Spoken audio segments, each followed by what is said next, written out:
Hello and welcome to Circle Time, the Early Years podcast. I'm Glenn Denny. With me on the podcast this week is Clare Stead.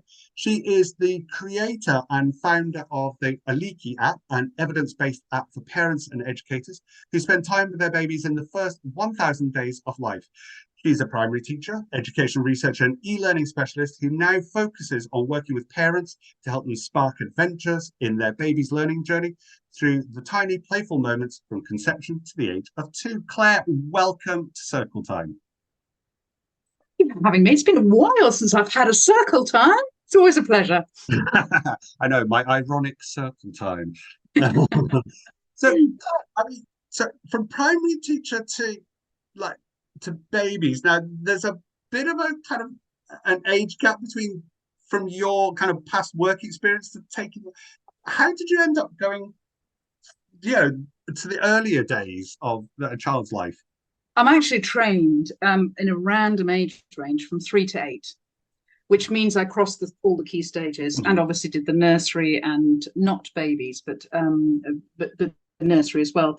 But it was working in the upper age ranges of key stage 2 that made me realize that we had real challenges ahead, and we had children who were in our classrooms. Some would come in, it was a year 4 class, and some would come in and just gobble up the learning, and others would sit there and meow like a pussycat and be under the table and use all sorts of amazing skills to just avoid work.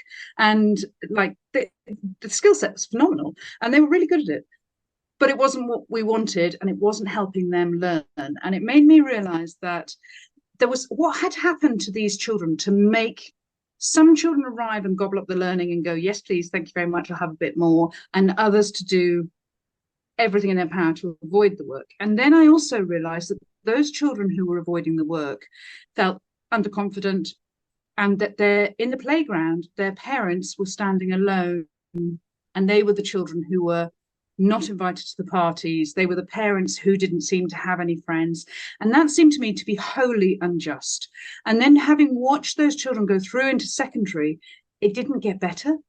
It just seemed to just get worse. And that for me wasn't really okay. So I went on a journey to investigate what we could do to of that challenge. And I honestly thought it was what we were doing in the classroom in the primary age that was wrong. And it turned out when I went looking, I bumped into the science of the first 1,000 days, of the brain development that happens in that first 1,000 days. And for me, that was literally like turning the light bulbs on. And I realized that even though at the time I was putting the whole of primary education on a tablet for African kids to have international standard education in their own language through primary, I realized that actually I was working completely the wrong age range if I wanted to make the impact that I wanted to make. And then there was the jump from the realization that if we have to work with babies, goodness me, we have to work with parents before the babies are even with us, if we want to make the transformation.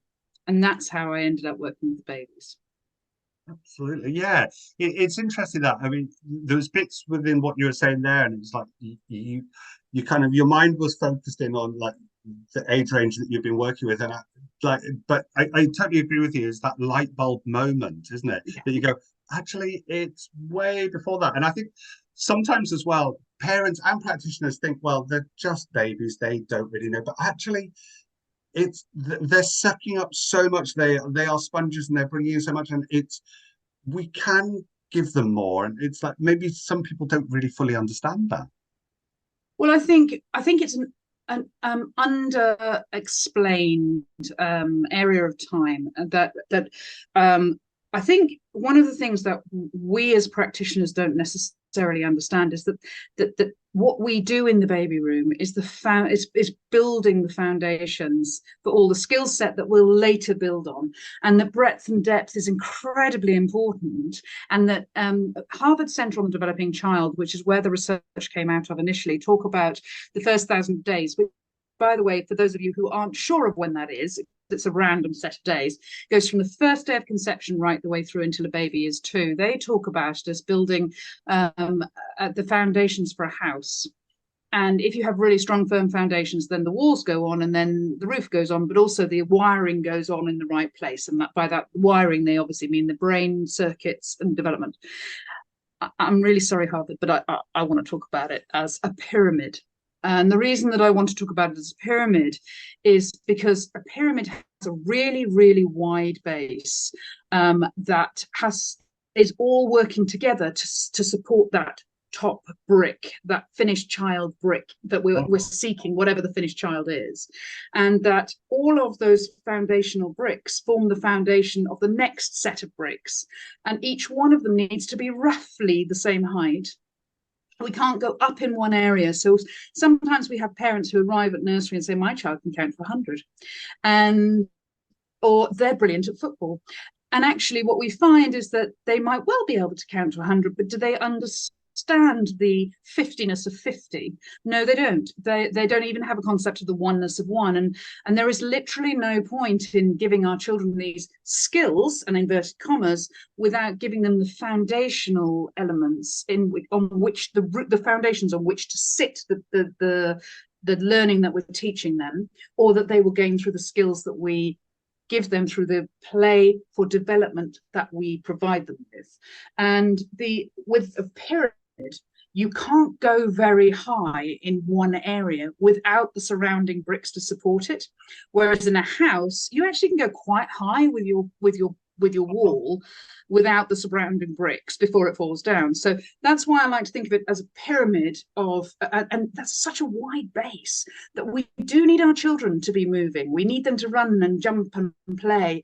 We need them to talk. We need them to experience all the different things that we give them in our nursery settings, but also the experiences they have at home. They're fundamentally important, and all the experiences that they have before they come to nursery, and the experiences that the parents have before the baby arrives. All of that is building the foundations for their development when they arrive in school.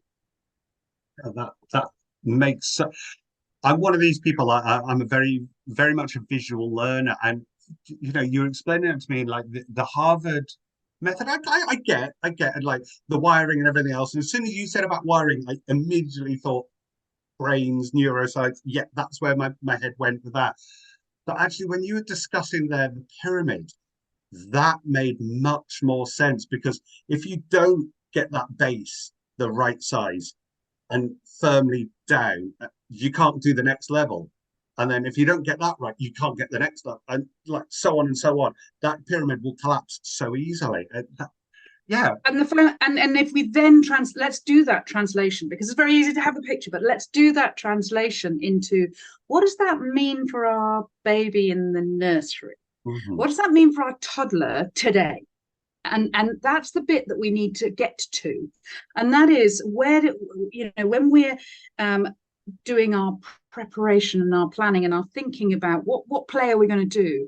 Are we doing a set of activities that says, okay, today is, I don't know, we're coming up for Christmassy sort of stuff, or maybe you're coming up for Easter, and so you planning for a set of activities, or springtime activities, or whatever it happens to be, autumn activities. So let's do some autumn activities. Let's get the tough tray out. Let's do some leaves and scrunchiness and whatever. Or are we saying, actually, what I noticed yesterday for this baby was that they were reaching out. Why don't I put some things out today for that baby that are over on the left-hand side, because I can see that they're using their right hand more than they're using their left hand. So now what I'm doing is I'm planning my play for development, because now what I know, because I know about my foundations of development, I am stretching my baby across the midline, because I know that when I cross the midline and they reach out for those scrunchy leaves, they are going to connect the brain cells across the brain, because they're doing the cross the midline thing. They're also going to be slightly frustrated, and that frustration is a slight stressor. That stressor makes me want to do more. I, as a practitioner, am going to be there to support and nurture them through that challenge, which means they're going to recover quicker, which means they're going to have stronger responses to those stressors.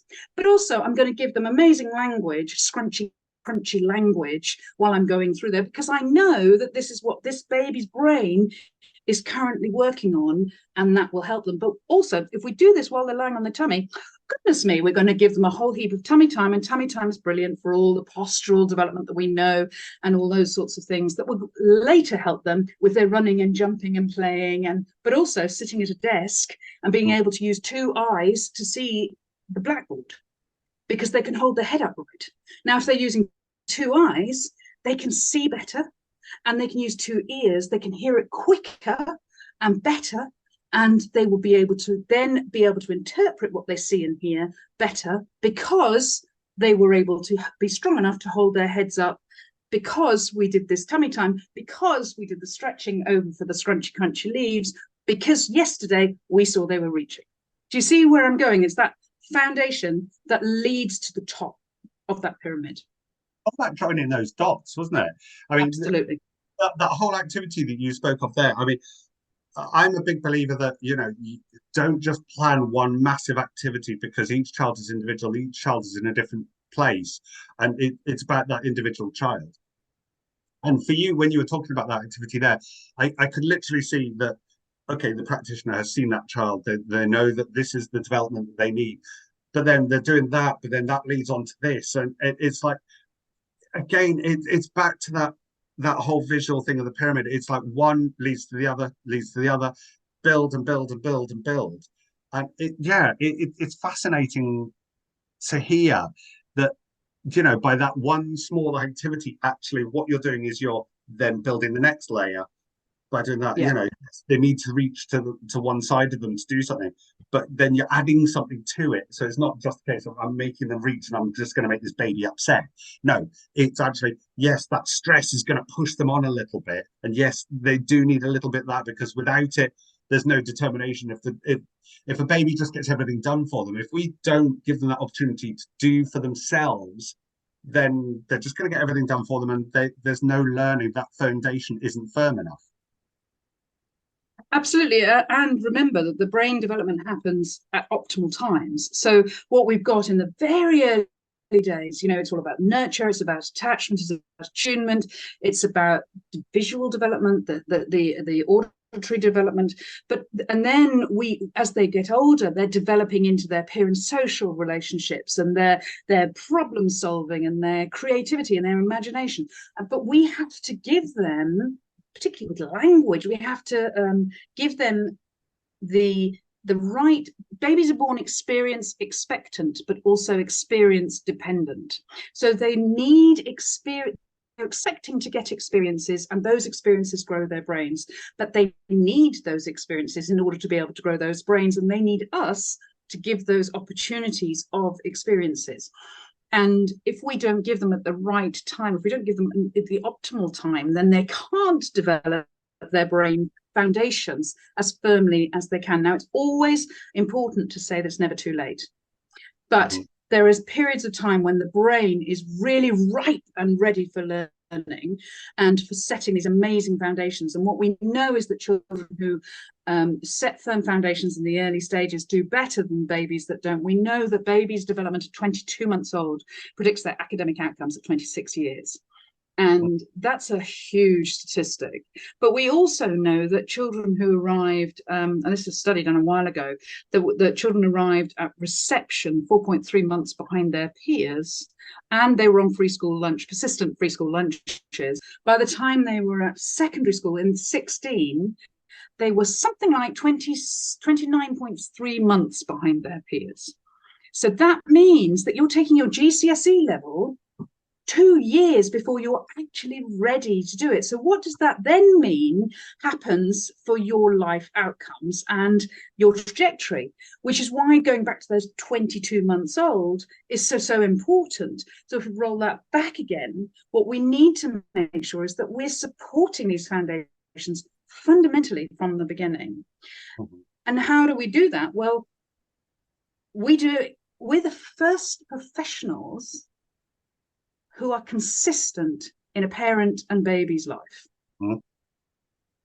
Because nowadays, they don't have a consistent midwife, they don't have a consistent health visitor, and some families do, but the majority don't. So we are the first consistent professionals who parents come in front of. we're also the people that set the tone and the expectation for education going forward. So if what we do is we utilize our nursery, maybe our waiting list and time. So when someone signs up to the waiting list, what if we are using that time to support our parents then? What if we were setting our foundational, like I had a psychologist, my daughter saw a psychologist in Zambia for a while, and one of her favorite cries, she was just an amazing woman, and one of her favorite cries was, "Our family rules are." And that's such a great sentence, because you can say, well, in our family, those aren't our family rules. So that family might do that thing, but our family rules are we don't do that. But if we take that to our nursery rules are, our nursery expectation is that we support our parents right from the very word go, because our expectation is that as parents, you join a contract with us to support your child's development. And we do that through play.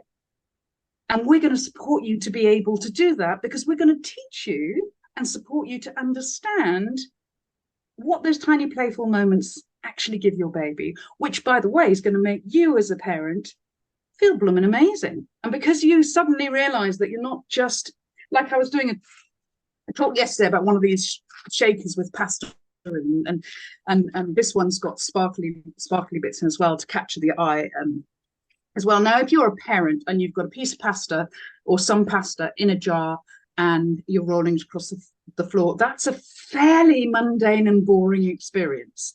You are not motivated to do very much of that for very long before you think it's probably time for another coffee.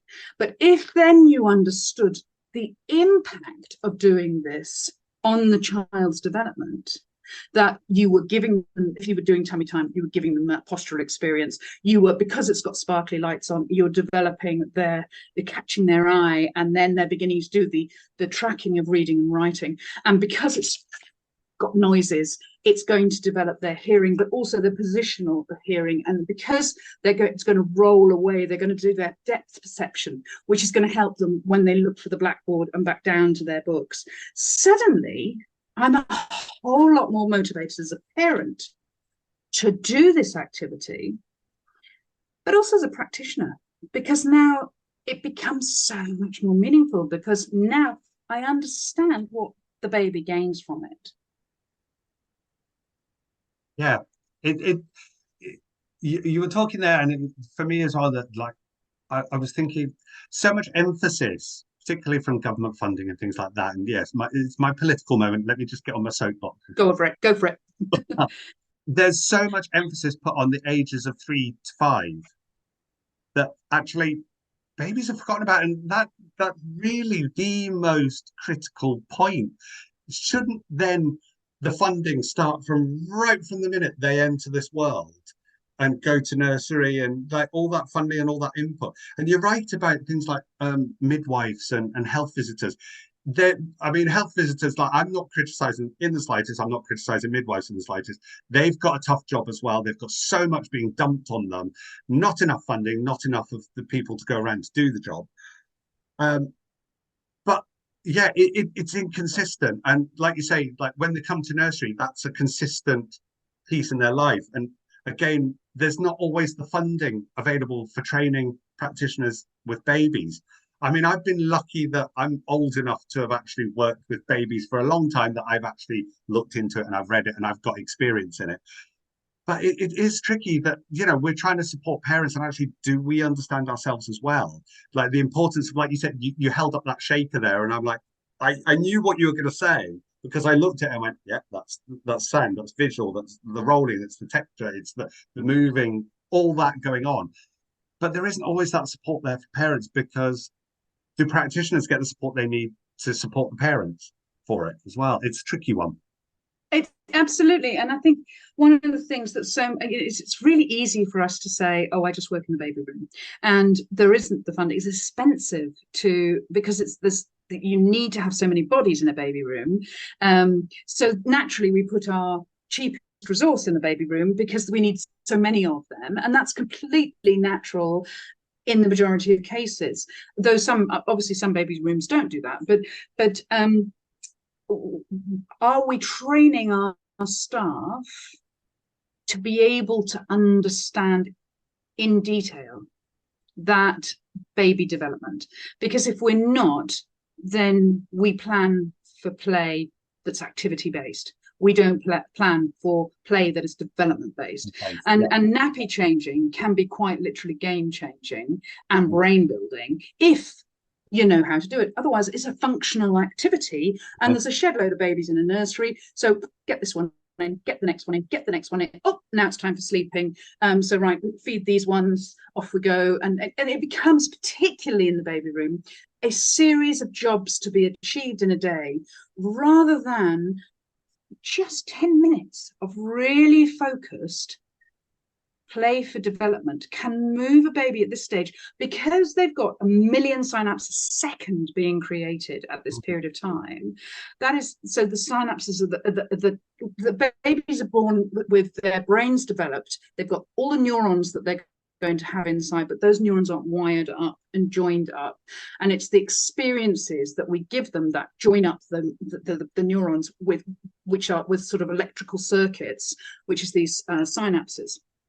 And it's if we, because we've got a million of those being formed every second, what the brain is trying to do is make pathways that are first of all just pathways. So it's like the old-fashioned telephone wires, so it's just a mess of pathways. But then what it tries to do is refine it, which is why particularly toddlers love that repetition. They want that book again. They want that song again. Because what the repetition does is tell the pathway, I am being used. I'm an important pathway, make me strong. And so if what we do as practitioners is we use like 10 minutes a day per child, where we really focus on play for development for that child, we can literally transform them. Each day you'll see this massive development. When we understand how development is working. And I think we're not kind of as kind as we could be to our practitioners by giving them enough information to be able to support them in their journey, so that they can then go back and say to parents, rather than we sang a song, we read a book, we actually developed their cross-line, where they're crossing the midline development today. And the reason that that's important is because, and suddenly I become an incredible professional, and I'm standing taller and I'm prouder of what I'm doing, because I can talk about it in a professional way rather than I read a story. Yeah, absolutely. So how did all of this lead you to develop Oliiki, the app? How did that come about? So I was working in ed tech, in developing apps, and I naively thought, oh, I've done it before, I can do it again. It was really easy. It turns out it's not easy. And I'm an education researcher by accident, but I absolutely love rummaging around in the back of the sort of all in these scientific papers and sort of pulling out the wows. And then what happens is I get these fires of like, well, wow, if that's happening, that's like babies developing a sense of humor, they've discovered happens, I think it's at 3 months old. So it's the beginning of the sense of humor. Now, if that's happening, okay, what activity can I now start producing that not only maps to the brain development that's happening in those first 1,000 days, but also feeds into this thing that we know that's happening. So, for example, in language acquisition, a child between the age of 10 months and 12 months is beginning to take statistical analysis of the vowel sounds of the language that they are going to be speaking. Isn't that amazing? And they then use this knowledge to bin. So they're born a child of the world.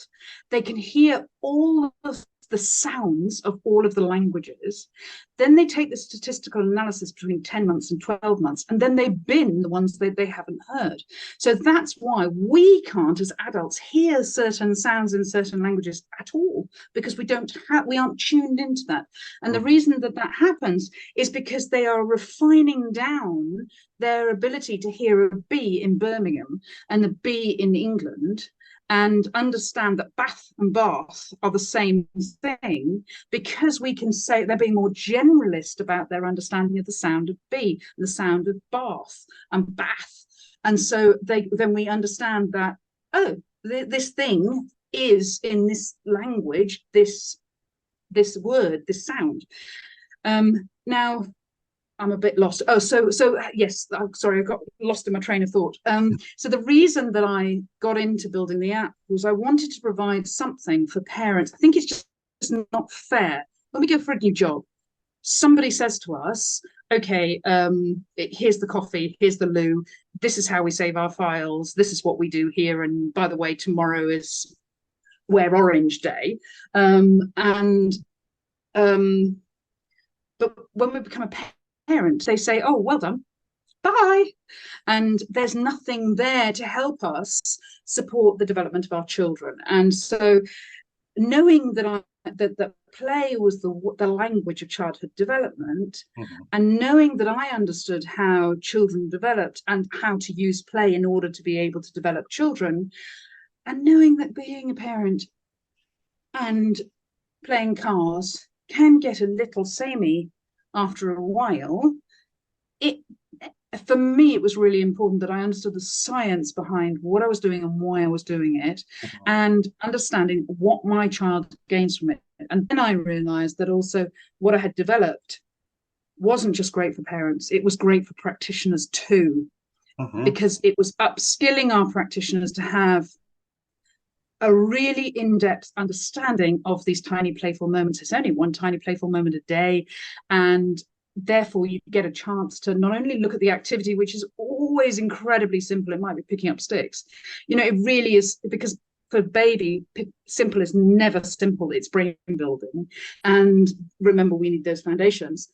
So of course the activities are tiny and they're simple, but the why and the science behind it that are included in the app are fundamentally important for the adult to get the point of what they're trying to do. And what's also been shown in research is when we have been given a prompt of, say Monday it's questions, Tuesdays it's red, Thursday it's numbers, what happens is we as adults then on Friday, maybe we go to the supermarket and we think, oh, we had questions, we had red, and now we have numbers, let me join these all together. And what happens is the serve and return interactions, the brain building interactions, go up magnificently, and they're the brain building bits.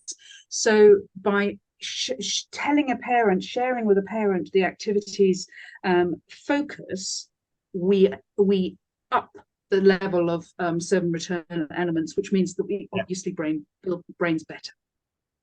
Yeah, it's like you say there, the serve and return bit. I think if parents are certainly like they understand what is being given to them, and then they can add that extra element to it because they understand, well, actually, this is what you're doing. I get it. I can add to it and really upskill what you're able to do. And absolutely.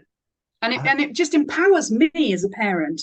And I mean, I did some research with the Oliiki app with UCL Institute for Education, and they found that parents using the Oliiki app would, within 4 weeks of using it, compared to an active control trial. And by that, I mean, we gave a group of half the group the app and half the group the same activities, but just the activities in an email, not the science and not the why and not the how and not how it's mapped to the curriculum and the other areas of learning that's developing along the way. So they just got the activity, and what we found was in 4 weeks, parents using the app were significantly more confident in their parenting capabilities than those who weren't using the app. Sorry, the ones using the app were significantly more confident than the ones that weren't.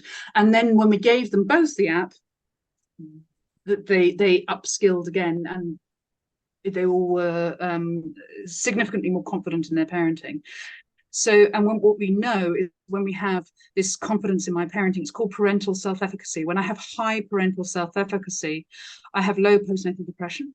I have, in both men and women, I have low infant mental health issues, which is our social and emotional issues that we're seeing so much of in our nurseries. And we have high home learning environments. And when we have high home learning environments, we have high school readiness. Yeah, it's amazing. It's that confidence. That for me was one of the key words that you said there is that confidence. I think as well, parents, like you say, they're just like, congratulations, you've had a baby. Off out into the big wide world. Go off you Yep, go and raise this screaming human that you've just given birth to. And like, but actually, do parents have that confidence? And there is a lot of parent mental health issues that are going on. You know, but it's because they don't have that confidence, that ability, that one-stop place to go in and go, actually, I'm doing all right here. That this absolutely. strange, silly little activity like picking up the sticks actually is building so much. And I think it's that reassurance, isn't it? That confidence and that reassurance. The parents actually, it doesn't have to be something big. It doesn't have to be a big flashy lights, noise, toy thing, which is just like so expensive and ridiculous. But actually the most simple thing, and this is what you're doing for your child. Absolutely. And the Royal Foundation found in the Big Five Questions, I don't remember if you remember that survey they did just during lockdown, they found that 70% of parents with children from 0 to 5 felt judged. And yet they also found that when they asked the question, when you're preparing for the birth and arrival of your first child, what did you prepare mentally and physically? 90, something like 76% of parents got the nursery ready, and got somewhere for the baby to sleep and got nice clothes, bought things, and only 11% find out about child development. Yet when they looked at what they felt judged about, it was all about what my child is doing, what my child is eating, how my child looks, how I'm interacting with my child. Oh, and by the way, how I look. So, the two things go hand in hand, but also when we have, as nurseries, when we have parents who are a little bit aggressive, a little bit reticent, not wanting to do what we're asking them to do, think that we're doing babysitting, that we're, it's just a kind of nice playtime. They come to the nursery to play. We can transform all of that with the language that we give them of going back to, in our setting, our family rules are, our settings environment is that we support parents to understand the impact of play, and we do it like this.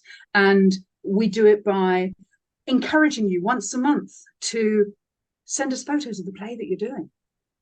And then we're going to unpick that play for you, and we're going to display that. We're going to show you how blooming marvelous you are, because we're going to put power back in your hands. Because when people get aggressive and when they're not working with us, that's because they're feeling out of control. And when they're feeling out of control, they're feeling a little bit judged, a little bit frightened.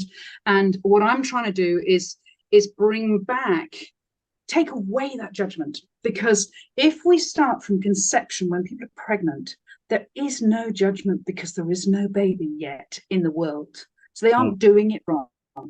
They're setting foundations now that they can build on later. Yeah. So where can people get the app? Oh, the app. Well, if people want to have a little look at the app, they can download it in the App Store. And it is spelt Oliiki, which is Oliiki, which is a random name, but that isn't when you understand what it means. So it means O for observe closely. It's like a model for play and development. So O for observe closely. It's L for learn what your baby is saying. I for investigate their interest. I for initiate conversation. K for kindle connection. And I for instill a love of learning. So you can find it in the App Store, download it, 7 days for free, have a play, have a fiddle.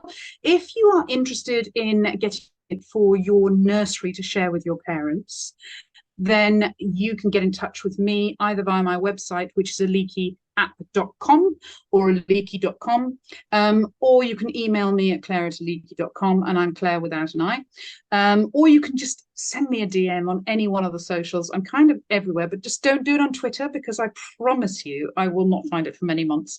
It's It's not my happy place, Twitter. And basically, how it works for nurseries is that you get as many apps as you need for the year for a bulk license. You get training, you get newsletters, so the parents are going to get something every month that tells them more about why they're doing language for learning and that sort of thing, and social media. And yeah, I really want to upskill staff as well as parents and just spread the word that play is really, really powerful if we use it properly.